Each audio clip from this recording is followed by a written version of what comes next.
بسم اللہ الرحمن الرحیم۔ معزز خواتین و حضرات، السلام علیکم ورحمۃ اللہ وبرکاتہ۔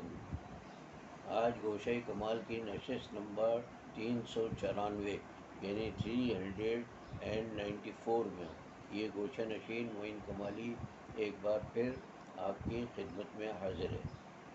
ہمارا آج کا عنوان ہے توبہ۔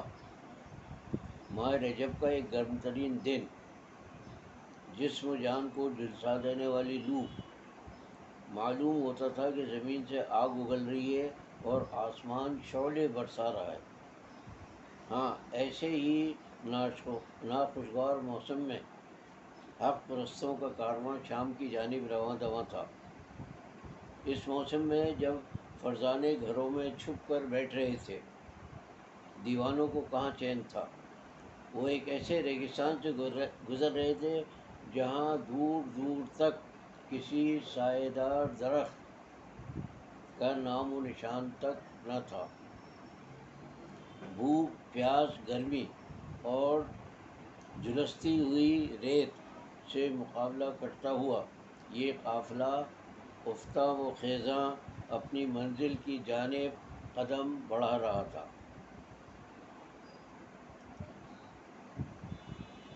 قافلے میں شریک ہر فرد کا ایک ہی مقصد تھا، ایک ہی لگن تھی کہ دشمن کی پیش قدمی سے قبل ہی اس کو سرحدوں پر روک دیا جائے، اس پر اسلام کی شان و شوکت کا وہ رعب و داب بٹھا دیا جائے کہ وہ پھر حق پسندوں کی طرف آنکھ اٹھا کر بھی نہ دیکھ سکے۔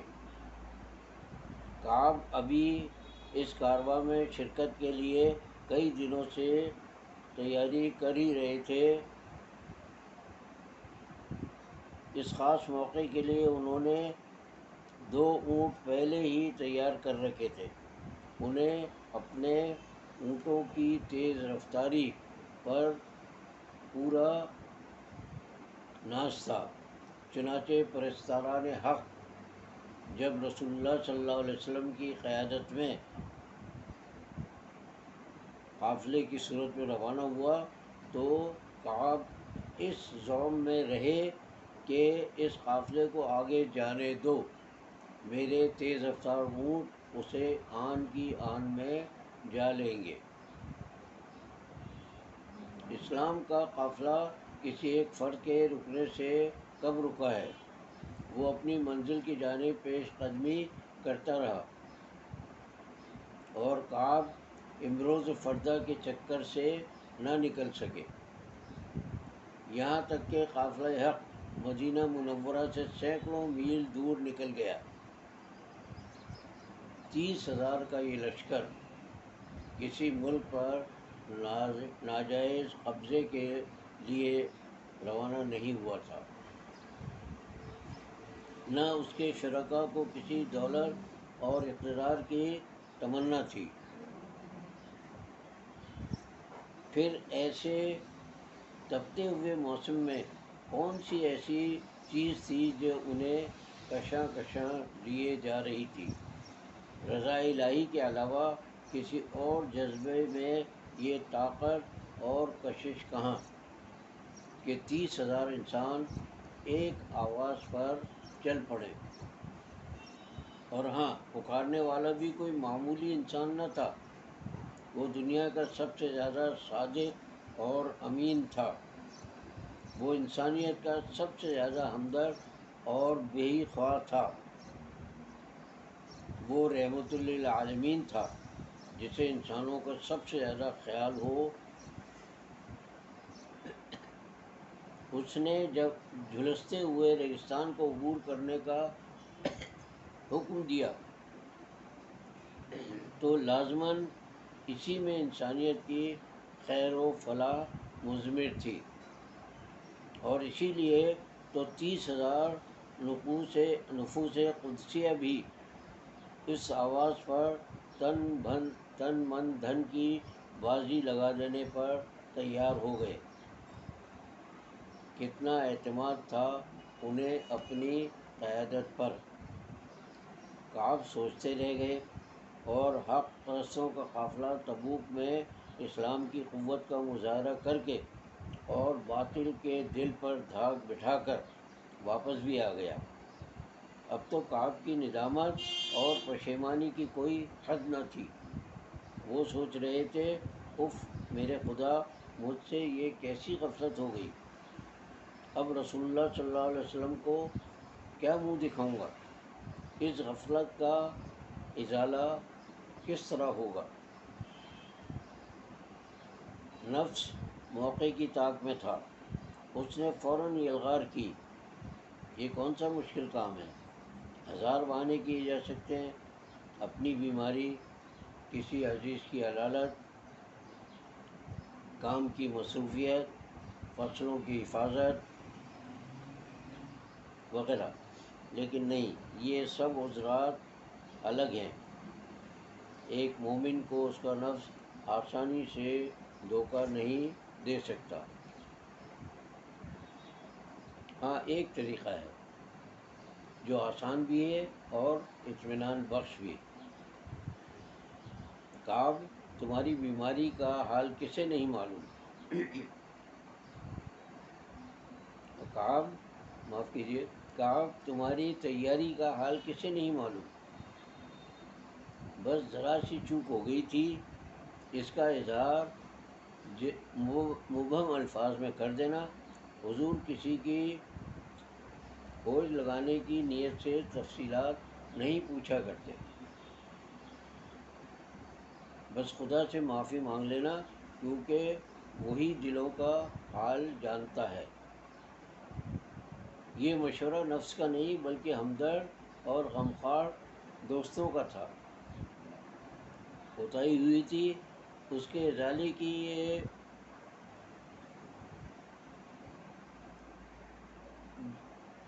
یہ بدترین صورت ہوتی کہ وہ جھوٹ بول کر یا گول مول باتیں کر کے رسول اللہ صلی اللہ علیہ وسلم کو اور صحابہ کرام کے سامنے شرمندگی سے بچ جاتے۔ مومن ایک بار غلطی کر سکتا ہے،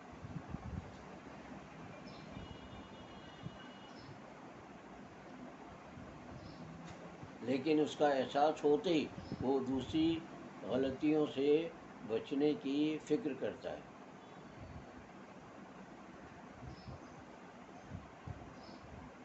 کعب ایک سچے اور مخلص مومن تھے اور بلند مرتبہ صحابی بھی۔ آخر ان کے لیے یہ کس طرح ممکن تھا کہ وہ پے در پہ غلطیاں کیے چلے جاتے؟ ان کو یہ بات کسی طرح پسند نہ تھی کہ دنیا کی ندامت سے بچنے کے لیے آخرت کی خرابی کو مول لے لیتے۔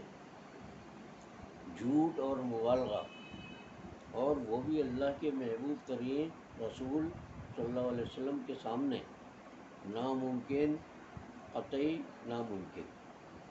کعب پر یہ بات پوری طرح واضح تھی کہ الکذب یہلک والصدق ینجی۔ اللہ کے آخری نبی کا سادہ مگر پروقار دربار لگا ہوا ہے، نہ کوئی تاج ہے، نہ تخت، نہ غلام ہے، نہ لونڈیا، امیر و غریب، خواندہ و ناخواندہ، نوجوان عمر رسیدہ، سب پہلو بہ پہلو بیٹھے ہوئے ہیں۔ اگر چہرہ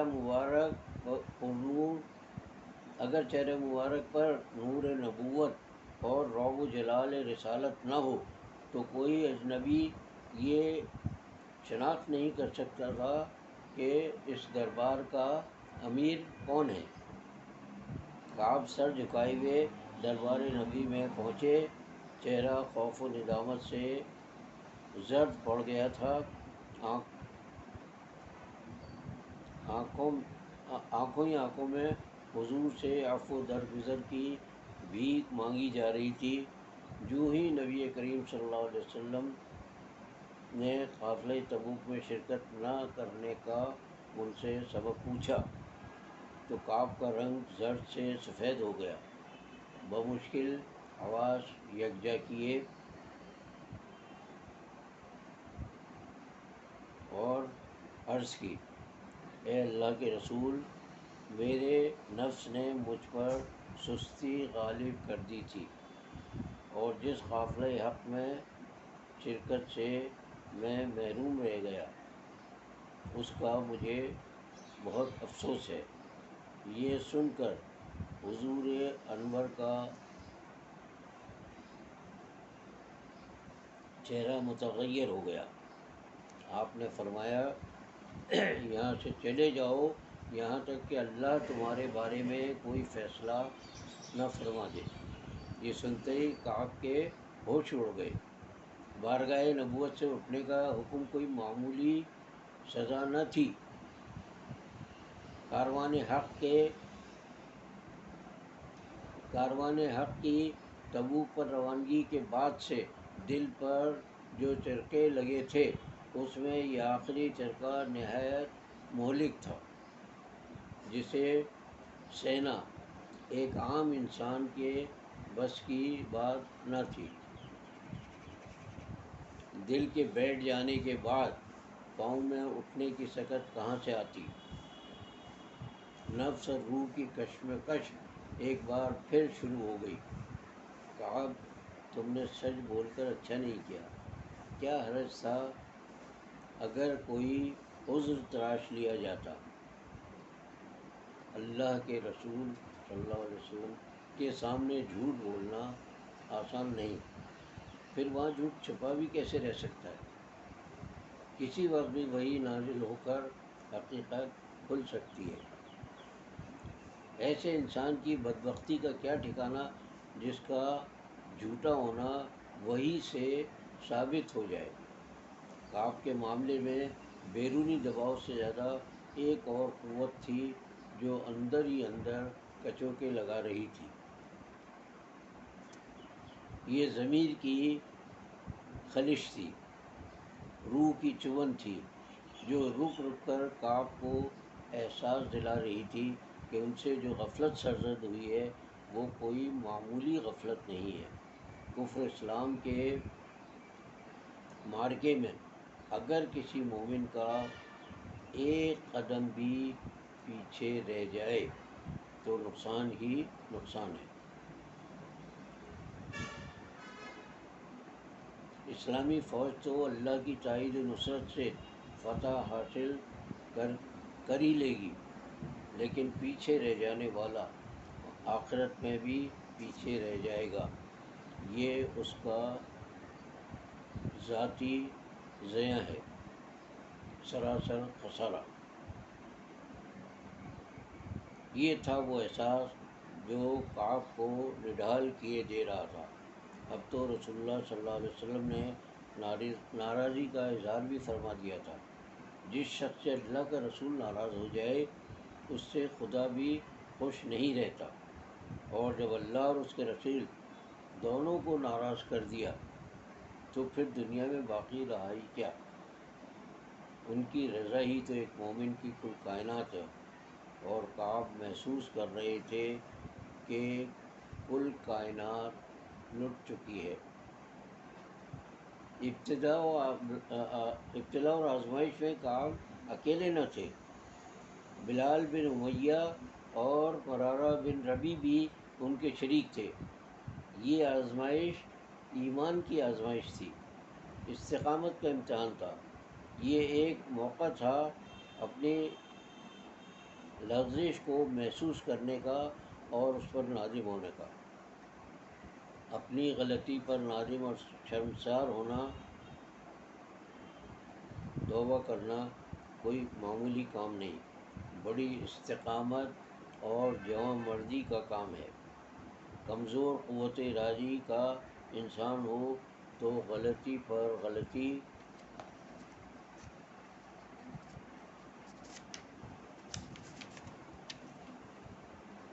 کیے چلا جاتا ہے، یہاں تک کہ اس کا احساس ہی ختم ہو جاتا ہے۔ پھر قلب ایسا سیاہ ہو جاتا ہے کہ اس پر کسی اور کے چڑھنے کی امید نہیں رہتی۔ نہ آفاق اور فطرت کا نیلا رنگ، نہ نیکی اور بھلائی کا سبز رنگ اور نہ ندامت کا زرد رنگ، جو رنگ سیاہ قلب تک پہنچ کر خود بھی سیاہ ہو جاتا ہے، اور یہ انسان کی بدبختی کی انتہا ہے۔ لیکن کعب کا معاملہ دوسرا تھا۔ وہ ایک جلیل القدر صحابی تھے۔ ان کا دل آئینے کی مانند صاف و شفاف تھا۔ بس ایک کونے میں تبوک میں شرکت نہ کرنے کا معمولی سا دھواں تھا، اور یہ دھواں بھی ایسا کہ ہر آنکھ کو نظر نہ آنے والا۔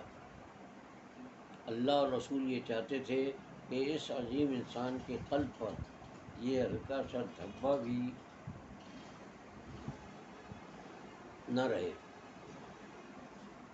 کیوں نہ اسے توبہ کے لیے ایک طویل وقفہ دے کر ایسا شفاف کر دیا جائے کہ آئندہ کسی خطا یا لغزش کی پرچھائیاں بھی نہ پڑ سکیں۔ نبی کریم صلی اللہ علیہ وسلم نے اپنے ایک صحابی میں ایک ایسا مستحکم کردار دیکھنے کا ارادہ کیا تھا کہ اگر اس کی ذاتی زندگی میں کوتاہی سرزد ہو گئی تو اجتماعی زندگی میں وہ بالکل ٹھوس ثابت ہو۔ آج کے لیے اتنا، باقی بشرط زندگی باقی۔